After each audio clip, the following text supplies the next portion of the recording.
Olá, primeiro ano. A gente vai dar continuidade, à nossa matéria, ao nosso conteúdo. Na semana passada eu falei sobre a arte egípcia e a gente falou sobre a ligação entre a arte egípcia e a religião, porque a religião é um aspecto muito importante da cultura dessa região, né? Agora a gente vai falar um pouco sobre a arte grega. Então, falando um pouco sobre as características. A gente tem como característica o racionalismo, ou seja, é uma predominância da razão. Eles dão muito valor para a inteligência e para a parte intelectual. Temos a valorização da técnica, do artista, que o artista utiliza.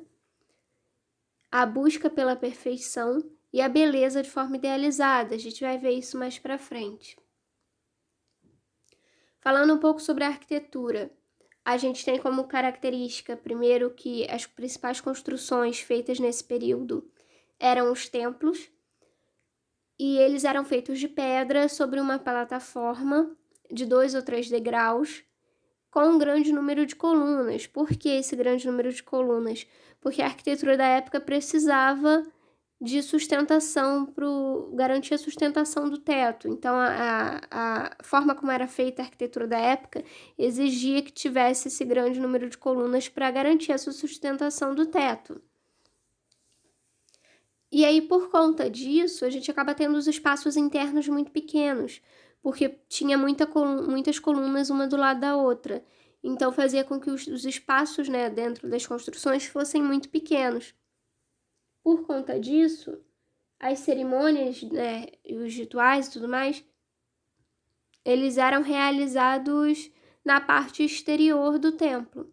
E essa parte interior, essa parte interna, ficava destinada só para colocar as imagens dos deuses e dos sacerdotes. Como eu falei das colunas, a gente tem aqui alguns exemplos e ela é dividida em 3 partes. O capitel, que é essa parte de cima, o fuste, que é o comprimento da coluna, a parte do meio, e a base, que é o que fica no chão, que é o que vai encostar no chão. E a gente tem 3 estilos de coluna. A gente tem o estilo dórico, que ele é um estilo mais simples, então ele não possui nem a base, é esse aqui primeiro, tá vendo a coluna dórica? Ele não possui base. E o capitel dele, ele é sóbrio, ele é mais simples, sem adornos, sem enfeites. Já o jônico, o estilo jônico, ele tem o fuste, ou seja, essa parte do meio, essa parte do comprimento dele, menos volumosa, é um pouco mais fina, como a gente pode ver aqui no desenho.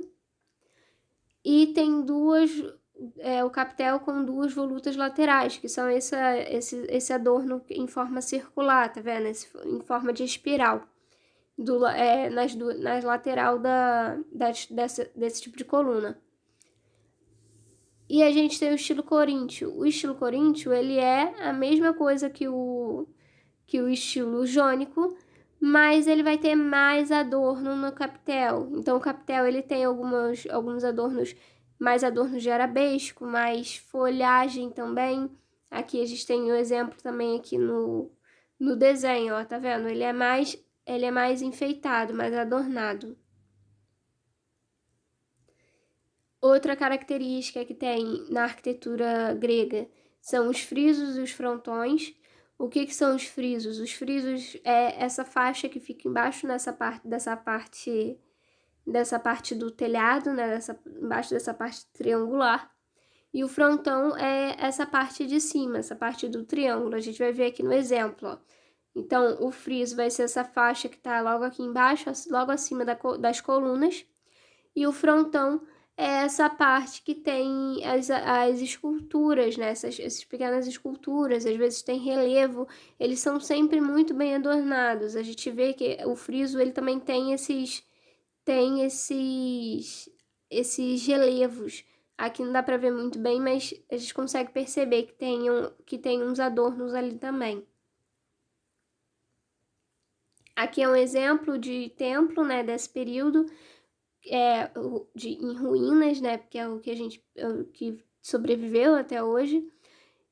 E aí a gente consegue perceber, como eu falei, né, esse grande número de colunas, tá vendo? São muitas colunas uma do lado da outra, para garantir a sustentação. Ali ainda tem o friso, mas o friso, né, da construção, mas o frontão ele acabou se deteriorando com o tempo, acabou estragando ou se desfez ou em algum momento de batalha durante as conquistas, provavelmente durante o Império Romano. A gente tem outro exemplo, é o Templo Dórico da Concórdia, que ele tá um pouquinho mais inteirinho.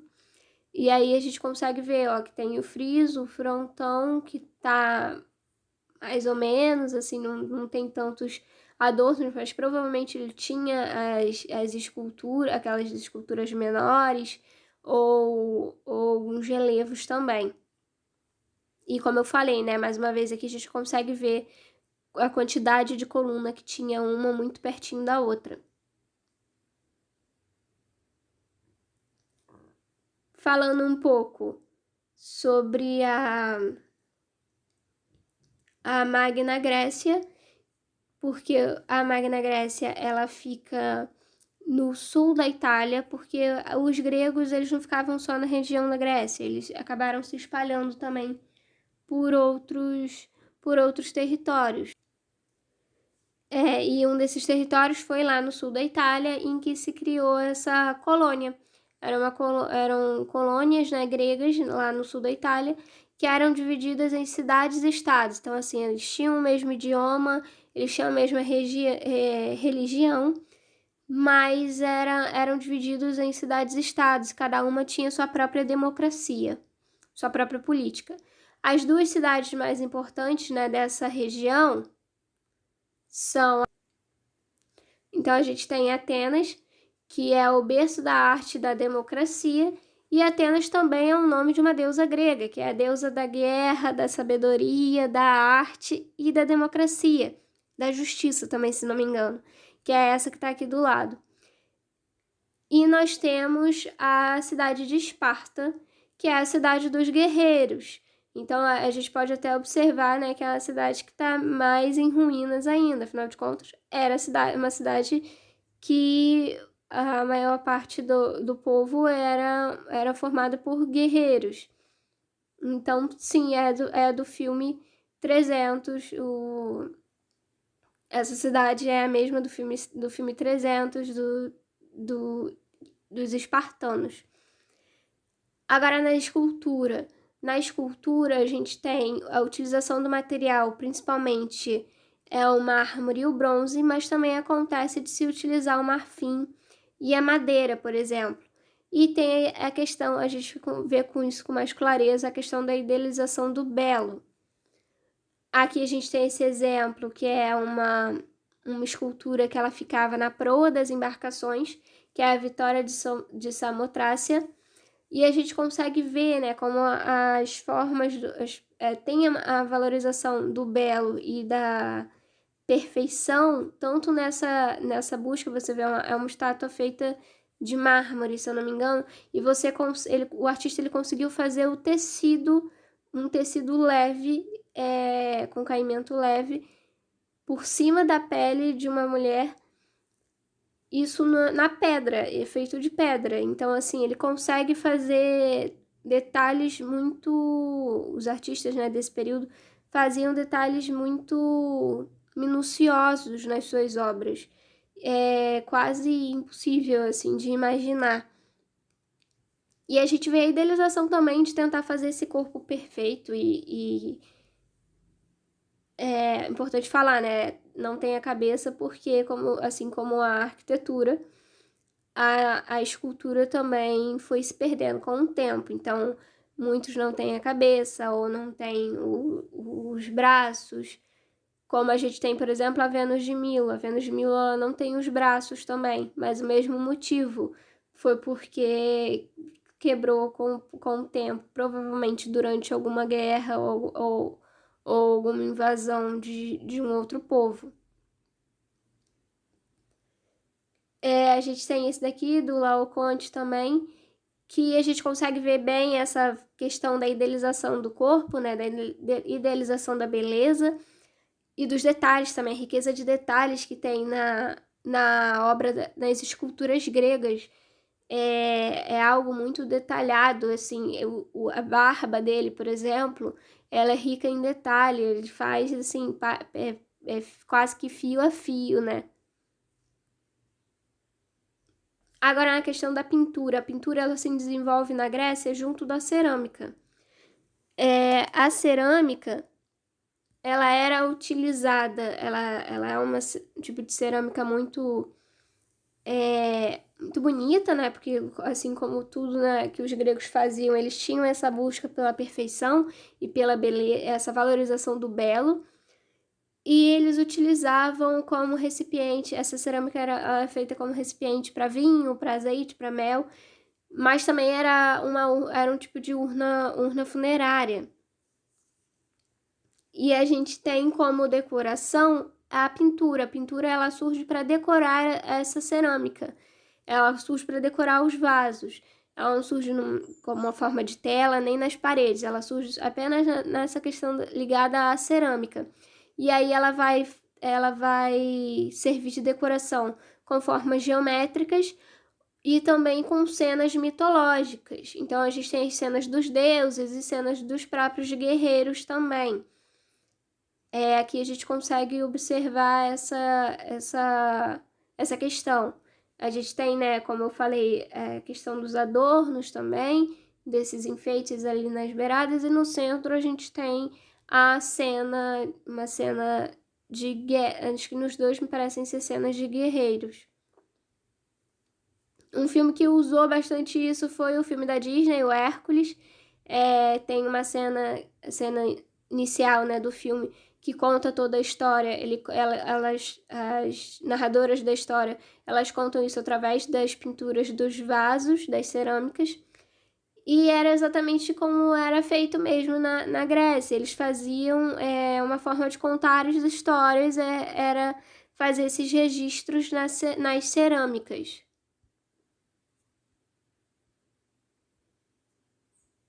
Na verdade, começa muito antes de Hércules. Há muitos milênios. Favor de norte a sul. No início o mundo era um horror, com os titãs gigantes espalhando o terror. Era o lugar do mal. Não dava pé, ficou infernal. Com terremotos e vulcões reinavam caos total. Diz, garota! E logo veio seus raios atirou. Com as rios maus encarcerou. Demais sozinho fez o caos terminar. E foi o que passou. O dia não ia relaxar. Foi prato principal. Garota. O mundo todo a Zeus se curvou. É duro crer, mas assim mesmo ele dominou. No Monte Olimpo cada Deus provou e aprovou. Embora fosse impossível, foi o que passou.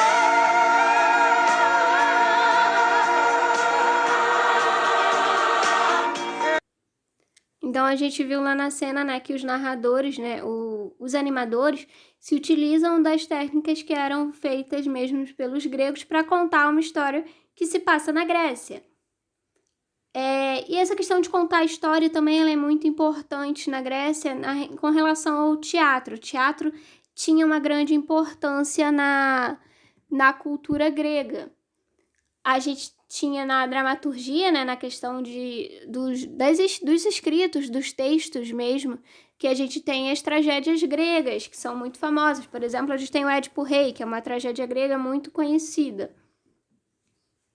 E a gente tem na arquitetura com as construções dos teatros e na atuação com os usos das máscaras. As máscaras elas serviam para representar as características dos personagens e também as suas emoções. A gente tem aqui um exemplo, né, de um teatro grego, de uma construção de um teatro grego, que era nesse formato de meia-lua, em arena, e as cenas eram representadas lá embaixo. esse formato também é um formato de concha acústica, então isso fazia com que o som se propagasse e as pessoas conseguissem ouvir o que estava sendo dito nas cenas. Então os atores ficavam aqui embaixo e ali para trás é que se tinha uma espécie de coxia nessa parte oposta, né, onde estão as arquibancadas. A gente tinha uma espécie de coxia que eles montavam e faziam os cenários também e tudo mais, mas principalmente era utilizada essa parte aqui do centro.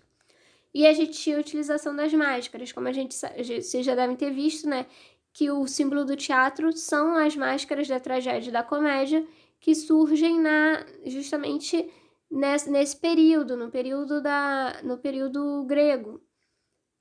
A gente tem aqui alguns exemplos das máscaras e eles têm essas feições exageradas porque, pensa bem, as pessoas tinham que enxergar com clareza, sendo que eram feitas ali no meio. Então, assim, a arquitetura fazia com que o som se propagasse bem por toda a arquibancada.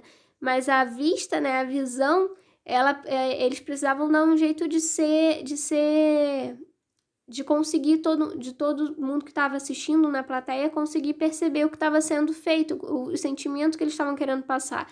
Então a atuação era muito exagerada, como se mesmo, se você for parar para pensar na atuação de teatro e na atuação para cinema e para televisão, o ator até hoje ele tem uma diferença, porque no teatro ele tem uma expressão corporal maior, porque ele precisa que todo mundo que está na plateia consiga enxergar a emoção que ele está querendo passar, porque não tem como você dar um close, né, como é nas séries e nos filmes. Então, lá na Grécia, eles faziam essas máscaras com essas feições muito, muito exageradas para ser de mais fácil identificação também do público. O público conseguir perceber mesmo de longe quem é o personagem, o que ele é, o que ele faz e o que ele está sentindo, se ele está feliz, se ele está triste, se ele está com raiva, porque tinha essas feições exageradas. Eu vou encerrar por aqui por hoje. Na semana que vem a gente dá continuidade falando um pouco de Roma, a gente vai continuar falando um pouco de Grécia também, mas a gente vai entrar na parte do Império Romano. Na semana passada eu deixei um exercício, eu deixei uma atividade, essa semana eu não vou deixar, eu vou deixar vocês liberados. Então façam o exercício, quem não fez ainda, quem não entregou ainda, faça a atividade que eu deixei na aula passada, que na semana que vem eu vou deixar outra. Lembrando que essas atividades elas vão somar como nota para vocês também. Qualquer dúvida é só vocês me procurarem lá no aplicativo e deixarem nos comentários, nos comentários das atividades que eu tenho como respondê-los. E a gente vai se ajudando. Se tiver algum problema com relação às aulas ou com relação à atividade, é só me procurar que eu vou ajudá-los. Então, por hoje eu vou encerrar por aqui. Na semana que vem a gente dá continuidade.